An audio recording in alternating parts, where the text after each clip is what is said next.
Hello class, कैसे हैं आप सभी लोग। वेलकम टू द प्रारंभ साइंस क्लासेस। आप लोगों का बहुत बहुत स्वागत है मेरी क्लास में। और आप लोगों ने साइंस फैक्ट्स देखे होंगे जो बहुत ही इंटरेस्टिंग थे। आज हम कुछ डिस्कशन करने जा रहे हैं आगे का जनरल ऑर्गेनिक केमिस्ट्री में। हाँ, कुछ दिन काफ़ी दिन हो गए हैं मुझे इसमें टॉपिक का दिए हुए। हमने अभी तक इलेक्ट्रॉनिक इफेक्ट में क्या क्या पढ़ा था, इलेक्ट्रोफाइल न्यूक्लियोफाइल पढ़ा था, इंजेक्टिव इफेक्ट पढ़ा था। आज हम पढ़ेंगे रेजोनेंस क्या होता है। रेजोनेंस जो आप लोग ये स्ट्रक्चर देखते हो ना, बेंजीन का जो आप स्ट्रक्चर देखते हो ना, यही हमारा क्या कहलाता है, रेजोनेंस कहलाता है। या तो ये ऐसे बना होता है या फिर इसमें ऐसे ये निशान बने होते हैं। ये क्या होते हैं, इसके डबल बॉन्ड होते हैं जो ऑल्टरनेट बने होते हैं। ठीक है, इस स्ट्रक्चर को हम क्या कहते हैं, ये किसका स्ट्रक्चर होता है, ये बेंजीन का स्ट्रक्चर होता है। ठीक है, ये बेंजीन का स्ट्रक्चर होता है। ये एक ऐसा इलेक्ट्रॉनिक इफेक्ट है जिसमें जब इलेक्ट्रॉनिक इफेक्ट में रेजोनेंस कंडीशन आती है तो हमारा कंपाउंड और ज़्यादा स्टेबल हो जाता है। इसकी स्टेबिलिटी और ज़्यादा हो जाती है कंपैरिजन टू पहले जो हमारे इलेक्ट्रॉनिक इफेक्ट हमने पढ़े थे उसके कंपैरिजन में। ठीक है, तो अब हम बात करते हैं रेजोनेंस की। रेजोनेंस होता क्या है। ठीक है, इसमें क्या होते हैं, ये सब डबल बॉन्ड प्लेस्ड होते हैं। इसमें क्या प्लेस्ड होते हैं, ये डबल बॉन्ड लगे होते हैं। ठीक है, जिसकी वजह से ये क्या होता है, ये हमारा स्टेबल होता चला जाता है। ठीक है, और इसमें ये जो डबल बॉन्ड्स लगे होते हैं ये ऑल्टरनेटिव लगे होते हैं, अल्टरनेट में लगे होते हैं। कभी भी कंटिन्यूएशन में नहीं आप देखोगे कि इसके बाद यहाँ पे लगा है फिर यहाँ लगा है फिर यहाँ लगा है, ऐसा नहीं होता है। हमेशा ये एक छोड़ के लगे होते हैं। ठीक है, जो आपका रेजोनेंस का सिंबल प्रूव करता है, ये हमारा साइन होता है किसका, रेजोनेंस का होता है। ठीक है, ड्यू टू रेजोनेंस की वजह से ये जो डबल बॉन्ड है ये शिफ्ट होते रहते हैं। शिफ्ट कैसे होते रहते हैं, अब जैसे ये वाला था आपका, ठीक है, जो अभी हम ऊपर देख रहे हैं, इसमें यहाँ पे है और यहाँ पे है ना। अब ये वाला बॉन्ड यहाँ पे शिफ्ट हो जाएगा, ये वाला यहाँ पे शिफ्ट हो जाएगा, ये वाला यहाँ शिफ्ट हो जाएगा। ये किसकी वजह से होता है, ये रेजोनेंस की ही वजह से होता है। अगर रेजोनेंस है तो ये वाला बॉन्ड यहाँ आ जाता है, जो यहाँ वाला बॉन्ड था वो यहाँ आ जाता है, और जो यहाँ वाला बॉन्ड था वो कहाँ चला जाएगा, यहाँ आ जाएगा, क्योंकि ये क्या होते हैं, ऑल्टरनेट में हमें मिलते हैं। तो यही अगर जब ये यहाँ आ जाएगा फिर ये यहाँ पे आ जाएगा और ये यहाँ पे आ जाएगा, तो सेम यही पोजीशन हो जाएगी। इसीलिए ये बॉन्ड लगाया है कि ये जब बॉन्ड शिफ्टिंग होती है तो ये बन जाते हैं, और इसमें जब बॉन्ड शिफ्टिंग होगी तो ये वापस इसी कंडीशन में आ जाता है। ठीक है, इसलिए सभी जितने भी डबल बॉन्ड्स हैं ये डिस्प्लेस होते हैं, शिफ्ट होते हैं सबसे पहले। इसी को हम कहते हैं रेजोनेंस, जिसकी वजह से ये क्या शो करता है, स्टेबिलिटी। जैसे जैसे ये रेजोनेंस कंडीशन में आएगा वैसे वैसे स्टेबिलिटी इसकी ज़्यादा अच्छी होती चली जाती है। ठीक है, जहाँ स्टेबिलिटी है, conjugation is more compulsory. If conjugation then resonance is there. अगर यहाँ पे कॉन्जुगेशन है, ठीक है, क्या है, कॉन्जुगेशन है, वहीं पे क्या है, रेजोनेंस है। ठीक है, और जहां रेजोनेंस होगा वहां पे कॉन्जुगेशन होगा। मतलब कॉन्जुगेशन और ये क्या है, एक दूसरे से रिलेशन बनाते हैं कि अगर कॉन्जुगेशन नहीं होगा तो स्टेबिलिटी नहीं होगी, स्टेबिलिटी नहीं होगी तो क्या नहीं होगा, रेजोनेंस नहीं होगा। तो इनकी ये बनाने के लिए, रेजोनेंस बनाने के लिए कॉन्जुगेशन होना जरूरी है। ठीक है, अब सबसे पहले हम इसके बारे में बात करते हैं, what is the conjugation. Conjugation क्या होता है, कॉन्जुगेशन पढ़ेंगे हम, रेजोनेंस भी इसी के अंदर पढ़ेंगे और हाइपर कॉन्जुगेशन भी पढ़ेंगे। अब जैसे मान लीजिए मैंने एक आपको दिया CH2 डबल बॉन्ड CH2, ठीक है, CH2 double bond CH double bond CH double bond CH2, ये हमने आपको एक दिया। ठीक है, एक हमने आपको एक कंपाउंड दिया। अब इसमें बताना है ये कौन सा कॉन्जुगेशन है, कैसे बन रहा है और कैसे स्टेबिलिटी प्रूव कर रहा है। ठीक है, यहाँ पे भी देखिए ऑल्टरनेट पे लगा है, यहाँ लगा है फिर यहाँ लगा है, ये सिंगल बॉन्ड है मतलब ऑल्टरनेट में फिर डबल बॉन्ड है। ठीक है, तो ये कॉन्जुगेशन कैसे प्रूव करेगा इसको हम यहाँ देखेंगे जब ये यहाँ पे आएगा हमारा। ठीक है, अब जहाँ डबल बॉन्ड होते हैं, डबल बॉन्ड में क्या होता है, एक सिग्मा एक पाई होता है, तो ये भी पाई हो गया और ये पाई हो गया, तो ये कौन सा कॉन्जुगेशन कहलाएगा आपका, पाई पाई पाई कॉन्जुगेशन कहलाता है। ठीक है, पाई पाई कॉन्जुगेशन। ठीक है, क्योंकि दो पाई बॉन्ड्स बन रहे हैं इसलिए पाई पाई कॉन्जुगेशन कहलाता है। अब इसी तरह अगर हमने लिया CH2 डबल बॉन्ड CH, ठीक है, CH2 double bond CH OH, अगर हमने इससे OH ग्रुप जोड़ दिया CH2 डबल बॉन्ड CH, और यहाँ पे हमने ये लोन पेयर ले लिया। लोन पेयर जो मैंने आपको बताया था, लोन पेयर किस में शो करता है, जब P ब्लॉक होता है। ठीक है, जब P वाले में जाता है तो ये कौन सा हो गया, अब यहाँ पे ये पाई बॉन्ड हो गया और ये P को रिप्रेजेंट कर रहा है। ठीक है, ये P उसमें चला गया है P ऑर्बिटल में, और ये क्या बना रहा है, ये लोन पेयर्स हैं, ये लोन पेयर है, और कौन से ब्लॉक में गए हैं, ये P ब्लॉक में गए हैं। तो ये जो बनाएगा ये कौन सा बनाएगा, पाई P कॉन्जुगेशन। ठीक है, पाई P कॉन्जुगेशन।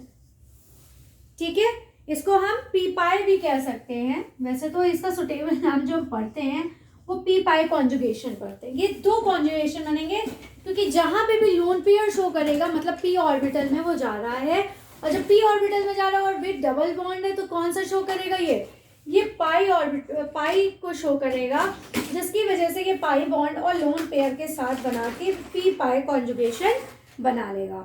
ठीक है, ये हो गया P पाई कॉन्जुगेशन। अब इसमें क्या है, अगर इस टाइप का स्ट्रक्चर है तो इसका मतलब है ये क्या है, ये आपके रेजोनेंस शो कर रहे हैं। ठीक है, दीज आर द रेजोनेंस, अगर ये ऐसा शो कर रहा है तो, ठीक है, रेजोनेंस शो कर रहा है। अब अगर एक और दे दिया CH2 double bond CH, CH2 double bond CH, CH double bond CH2 single bond CH2। ठीक है, फिर उसके बाद जब ये ऐसे रिप्रेजेंट कर रहा है तो यहाँ पे कौन सा चार्ज है, पॉजिटिव चार्ज दिखा रहा है, और यहाँ पे आपका कौन सा है, ये पाई बॉन्ड शो कर रहा है, क्योंकि डबल है तो पाई बॉन्ड शो कर रहा है, और ये है तो if conjugation there will be resonance. अगर यहाँ पे कॉन्जुगेशन है तो ये क्या शो कर रहा है, कॉन्जुगेशन, और अगर नो कॉन्जुगेशन है तो वो हमारा रेजोनेंस भी नहीं शो करेगा। मतलब कॉन्जुगेशन होगा तो ये रेजोनेंस भी शो करेगा, और नो कॉन्जुगेशन तो ये क्या शो करेगा, नो रेजोनेंस। कोई कॉन्जुगेशन नहीं तो कोई रेजोनेंस नहीं, तो कॉन्जुगेशन है तो रेजोनेंस है, और कोई कॉन्जुगेशन नहीं है तो कोई भी रेजोनेंस नहीं होगा। ठीक है, अब इसी तरह अगर हमने आपको दे दिया CH2 double bond CH single bond CH2 CH double bond CH2, अब यहाँ पे कोई कॉन्जुगेशन दिखा रहा है, ऑल्टरनेट में आपके पास क्या है, कोई है आपके पास डबल बॉन्ड, ऑल्टरनेट में नहीं है, तो यहाँ पे कोई भी रेजोनेंस नहीं होगा, ना ही कोई कॉन्जुगेशन होगा। जब कोई कॉन्जुगेशन नहीं है तो नो रेजोनेंस ऑल्सो। ठीक है, कॉन्जुगेशन के लिए डबल बॉन्ड होने चाहिए ऑल्टरनेट में, बट हियर नॉट ऑल्टर्ड, यहाँ पे कोई भी ऑल्टरनेट में नहीं है, यहाँ पे दो पहले के क्या है, double bond single bond, single bond double bond, चाहे इधर से देखिए चाहे इधर से देखिए, ऑल्टरनेट में नहीं है, जिसकी वजह से यहाँ कोई कॉन्जुगेशन नहीं है। जब कॉन्जुगेशन नहीं है तो क्या नहीं होगा, रेजोनेंस भी नहीं होगा। ठीक है, कॉन्जुगेशन की सबसे बड़ी पहचान है alternate double bond, alternate double bond, जहां ऑल्टरनेट डबल बॉन्ड होंगे वहां पे कॉन्जुगेशन होगा, और जहां कॉन्जुगेशन होगा वहां पे क्या होगा, रेजोनेंस होगा। ठीक है, इतना आई होप सो समझ में आया होगा आप लोगों को। अब हम इसी के अंदर एक टॉपिक और पढ़ते हैं, हाइपर कॉन्जुगेशन का। कॉन्जुगेशन पढ़ा है, अब हम पढ़ेंगे हाइपर कॉन्जुगेशन। ठीक है, हाइपर कॉन्जुगेशन क्या होता है, जो हाइपर कॉन्जुगेशन होता है उसमें भी ऐसे ही है। ठीक है, हाइपर कॉन्जुगेशन में मान लीजिए ये दिया गया आपको ऐसे वाला, इसमें अल्फा पार्टिकल्स आ जाते हैं, अल्फा कार्बन अल्फा हाइड्रोजन आ जाते हैं। ठीक है, ये दिए गए हैं। अब यहाँ पे ये हमें हाइपर कॉन्जुगेशन शो करना है, तो हम कैसे करेंगे? यहाँ पे हमने ये जो लिया है इसको क्या कहते हैं? ये आपका है प्रोपीन, ठीक है। अल्कीन ग्रुप का ये क्या है? हमारा प्रोपीन है, अल्कीन ग्रुप का। अब यहाँ पे ये हमारा जो कार्बन है ये अल्फा कार्बन है, ठीक है। अल्फा कार्बन से जुड़े हुए जितने हाइड्रोजन्स हैं वो क्या हो जाएंगे? अल्फा हाइड्रोजन्स कहलाएंगे, ठीक। अल्फा कार्बन के पास जितने भी हाइड्रोजन है वो क्या कहलाएंगे? अल्फा कार्बन के अल्फा हाइड्रोजन्स कहलाएंगे, ठीक है। अब इस प्रोपीन में यहाँ पे क्या है आपके पास? डबल बॉन्ड है। डबल बॉन्ड जब आपके पास यहाँ पे है तो डबल बॉन्ड होने के बाद यहाँ पे अल्फा कार्बन हो गया, जिसके पास अल्फा कार्बन के पास जितने भी हाइड्रोजन्स हैं वो क्या कहलाएंगे? Alpha hydrogen. अल्फा कार्बन के पास वाले अल्फा हाइड्रोजन कहलाएंगे। इसलिए डबल बॉन्ड है यहाँ पे, डबल बॉन्ड के साथ ये क्या बना लेगा? कॉन्जुगेशन बना लेगा। डबल बॉन्ड है यहाँ पे तो क्या बना लेगा? कॉन्जुगेशन बना लेगा। कॉन्जुगेशन के बाद ये बनाने के बाद डबल बॉन्ड के बीच में आपका कॉन्जुगेशन बन गया, और जब ये कॉन्जुगेशन होगा तो क्या बना लेगा? रेजोनेंस भी बना लेगा। अब हम क्या करेंगे? ये वाला जो इसका हाइड्रोजन है, इसका जो बॉन्ड है, ठीक है, इसको हाइपर कॉन्जुगेट कैसे करते हैं ये देखिए। अब इसका ये वाला जो है ये हम यहाँ पे शिफ्ट कर देंगे, ठीक है। जब ये यहाँ पे शिफ्ट होगा तो शिफ्ट होने के बाद क्या बना लेगा? ये शिफ्ट होने के बाद ये जब कार्बन के साथ जुड़ेगा, ठीक, कार्बन के साथ ये आपके हाइड्रोजन है, ये ऊपर वाला जो हाइड्रोजन है, ठीक है, जब ये यहाँ शिफ्ट हो जाएगा तो ये हाइड्रोजन बिना बॉन्ड को हो जाएगा, ठीक है। अब यहाँ कोई भी बॉन्ड नहीं बचेगा इसके पास। जब कोई भी बॉन्ड नहीं बचेगा तो यहाँ वाला क्या हो जाएगा? ये जब ये वाले में जब ये यहाँ पे शेयर कर देगा तो ये डबल बॉन्ड हो जाएगा आपका, है ना। जब ये यहाँ पे शेयर कर देगा तो ये सिंगल बॉन्ड क्या बन जाएगा? यहाँ पे डबल बॉन्ड बन जाएगा। तो डबल बॉन्ड बनने के बाद ये CH2 बना लेगा, और ये जो बॉन्ड यहाँ पे यहाँ का शिफ्ट हुआ है ये यहाँ पे कैसा आ जाएगा? ये ऐसा आ जाएगा, ठीक है, लोन पेयर के अकॉर्डिंग आ जाएगा। तो जब ये हमारा यहाँ पे शिफ्ट हो गया, ठीक है, जब ये हमारा हाइड्रोजन का बॉन्ड यहाँ पे शिफ्ट हो गया तो ये यहाँ पे लोन पेयर में चला गया। तो यहाँ पे जब लोन पेयर ये शो करेगा तो लोन पेयर शो करने का मतलब क्या हो गया? लोन पेयर शो करने का मतलब है कि नो बॉन्ड रेजोनेंस। यहाँ पे ये जो है ये नो बॉन्ड रेजोनेंस बनाएगा, और ये क्या हो जाएगा? ये आपका सिग्मा बनाएगा, और यहाँ पे आपका ये पाई बन जाएगा, ठीक है। जब डबल बॉन्ड हो गया तो क्या बन जाएगा? ये पाई हो गया। तो जब हम इसमें शिफ्ट करेंगे तो कार्बन में कार्बन के पास कितने बॉन्ड्स हो गए? यहाँ पे इस वाले कार्बन के पास 5 बॉन्ड हो गए, 1 2 3 4, और एक इसका खुद का जो दिख नहीं रहा है, ठीक है। जब इससे चला गया तो इसकी इलेक्ट्रॉन डेंसिटी कितनी हो गई? इसकी इलेक्ट्रॉन डेंसिटी काफी हाई हो गई। जब इसने इसको शेयर कर दिया, अपना बॉन्ड शेयर कर दिया, तो उससे इसकी इलेक्ट्रॉन डेंसिटी काफी हाई हो गई। जब हाई हो गई तो ये क्या हो गया? हाई होने के बाद डबल बॉन्ड शिफ्ट हो गया किसमें? लोन पेयर में चला गया, ठीक है। अब ये जो यहाँ वाला डबल बॉन्ड था आपका ये कहाँ चला गया? यहाँ पे लोन पेयर में चला गया। आप लोग पूछ रहे थे ना कि लोन पेयर कहाँ से आया, तो ये जो डबल बॉन्ड था इसका एक बॉन्ड वहां पे एज अ लोन पेयर चला गया, जो हमें यहाँ पे कॉन्जुगेशन दिखा रहा है, ठीक है। अब ये बैलेंस है, it's balance, so this compound turn into the compound, और ये कन्वर्ट किस में हो जाएगा? ये वापस फिर से इसमें चला जाएगा। जब ये वापस यहाँ पे शिफ्ट होगा ये फिर वापस इसमें चला जाएगा, फिर ये वैसे ही होगा, फिर ये वैसे ही चला जाएगा। मतलब जैसे अभी हम यहाँ बेंजीन में इधर शिफ्टिंग कर रहे थे बॉन्डिंग की, वैसे यहाँ पे भी जब ये आपस में शिफ्ट होंगे इधर उधर तो ये क्या होंगे? आपस में एक्सचेंज करते चले जाएंगे, और पहला वाला बाद में बनेगा, फिर बाद वाला फिर से पहले में बन जाएगा, ठीक है। तो ये क्या है? एक दूसरे से ये इंटर कन्वर्ट होते हैं, ठीक है। तो अल्फा हाइड्रोजन और अल्फा कार्बन के बीच में कोई बॉन्ड एग्जिस्ट नहीं करता है, जिसकी वजह से ये हाइड्रोजन और कार्बन कैसा हो गया? ये हाइड्रोजन और कार्बन कैसा हो गया? ये बॉन्डलेस हो गया, ठीक है। अब इसके बीच में कोई भी बॉन्ड नहीं है, कोई बॉन्ड ना होने की वजह से इसको क्या कहेंगे? बॉन्डलेस रेजोनेंस या बॉन्डलेस कॉन्जुगेशन कहेंगे। ये क्या कहलाएगा अब हमारा? ये बॉन्डलेस कॉन्जुगेशन या फिर बॉन्डलेस रेजोनेंस। ठीक है, बॉन्डलेस कॉन्जुगेशन या फिर बॉन्डलेस रेजोनेंस कहलाएगा। ठीक है, अगर यहाँ कोई भी बॉन्ड नहीं है तो ये कनेक्टेड कैसे है?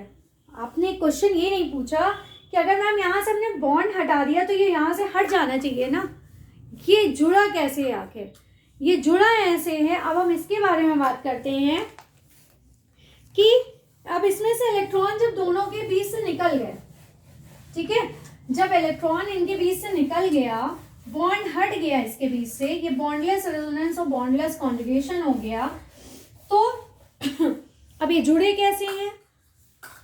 अब यहां पे हमने क्वेश्चन पूछा, if no bond in between carbon and hydrogen then how is it connected? तो ये एक दूसरे से जुड़े कैसे हैं, है ना? कैसे जुड़े हैं ये वाले, जो ये मैंने ये वाला बताया है, मैं फिर से बना दे रही हूँ। यहाँ क्योंकि इसने शिफ्ट किया था तो ये CH बन गया था, और यहाँ पे इसका जो डबल बॉन्ड था, क्योंकि लगातार डबल बॉन्ड होंगे नहीं, तो यहाँ डबल बॉन्ड हो गया, इसका वाला शिफ्ट हो गया, और यहाँ सिंगल बॉन्ड होके ये किस में चला गया था? लोन पेयर में चला गया था।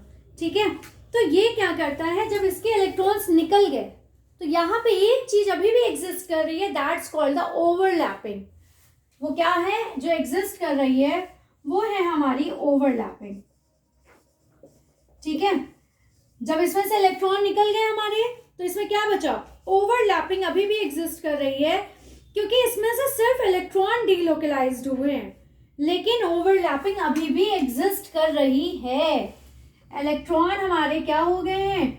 डीलोकलाइज्ड हो गए हैं, मतलब दूसरी जगह शिफ्ट हो गए हैं, लेकिन क्या है? अभी ओवरलैपिंग हमारी एग्जिस्ट कर रही है।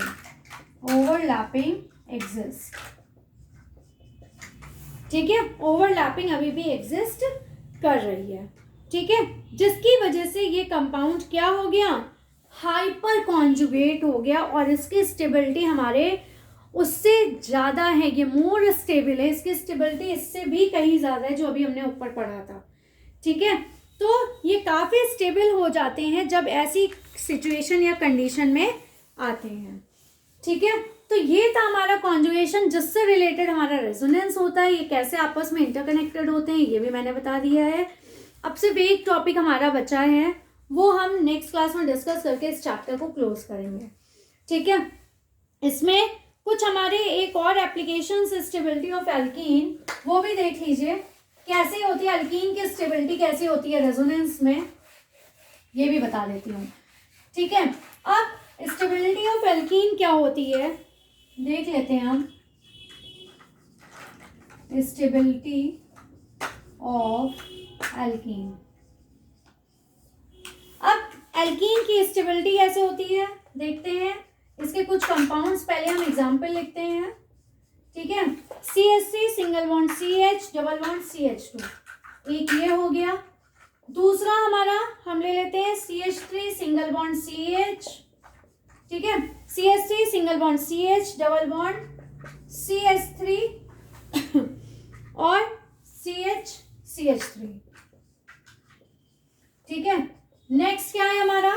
अब जो नेक्स्ट है हमारा उसमें क्या है, ये C के साथ ऐसे जुड़े हैं, CH3 C। ठीक है, ये जुड़े हैं किसके साथ? Double bond CH double bond CH3। ठीक है, क्योंकि कॉन्टिन्यूएशन में नहीं आएंगे इस वजह से ऐसे लिखे गए हैं। अब इसमें एक और है जिसमें दोनों तरफ ये होगा, ये हो गया। ठीक है, अब इसको जोड़ लेते हैं, कार्बन कार्बन के साथ जोड़ ले, कार्बन कार्बन के साथ ये ऐसे जुड़ जाएगा। यहाँ पे भी CH3, यहाँ पे भी CH3, ये भी CH3, ये भी CH3। ठीक है, अब ये हमारे क्या हैं, हमारे पास डबल बॉन्ड है हर एल्कीन में। ठीक है, इसमें क्या है, ये हमारे सारे एल्कीन्स ग्रुप हैं जिनको मैं स्क्वायर के अंदर कर रही हूँ। ठीक है, ये हमारे डबल बॉन्ड्स ग्रुप है। ठीक, और जिनको मैं सर्कल कर रही हूँ ये अल्फा कार्बन्स हैं, ये अल्फा कार्बन्स हैं, ये क्या है हमारे अल्फा कार्बन्स हैं, ठीक है, अल्फा कार्बन्स हैं। जो हमारे डबल बॉन्ड के साथ जुड़े होंगे वो हमारे अल्फा कार्बन, और अल्फा कार्बन के साथ जुड़े हुए हाइड्रोजन क्या कहलाएंगे, अल्फा हाइड्रोजन्स कहलाएंगे, ठीक है। जो डबल बॉन्ड के साथ हमारे ग्रुप जुड़े हैं that's called the alpha carbon, and alpha carbon के साथ जो हाइड्रोजन जुड़े हैं उनको हम अल्फा हाइड्रोजन कहेंगे, ठीक है। इतना समझ में आया। तो अब हम देखेंगे किसमें कितने हैं।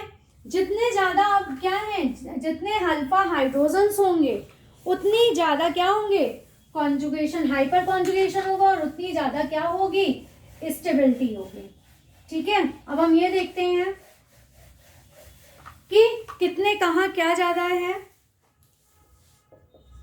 Alpha hydrogen, more alpha hydrogen, hyperconjugation, hyperconjugation, और जहां पे हाइपर कॉन्जुगेशन होगा वो क्या होगा, उतनी ज्यादा उसकी स्टेबिलिटी होगी, उतनी ज्यादा क्या होगी, उसकी स्टेबिलिटी होगी, ठीक है। अब यहाँ पे कितने हैं हमारे, यहाँ पे 3 अल्फा कार्बन है, सॉरी